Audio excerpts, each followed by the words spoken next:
A trip down the Green River into the Canyon of Lodore with holiday expeditions is a trip through an immense and inspiring wilderness. This is some of the most rugged and dramatically beautiful country in North America.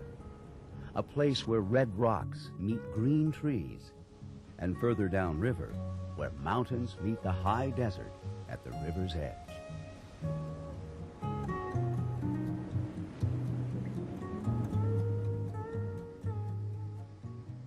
The underlying thing about all the trips we run is that a lot of them have the same ingredients. They're a long ways away from people. They have some wilderness values. They usually have some natural and cultural treasures along the way. And it'll be our job, our privilege really, to try and expose those to the guests who come out and spend a little time with us on the trip. This is a journey to a still, wild place.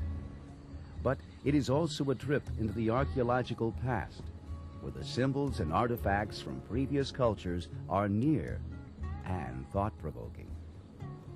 It is a huge open-air textbook illustrating the dramatic geologic forces that continue to carve and shape this rugged land.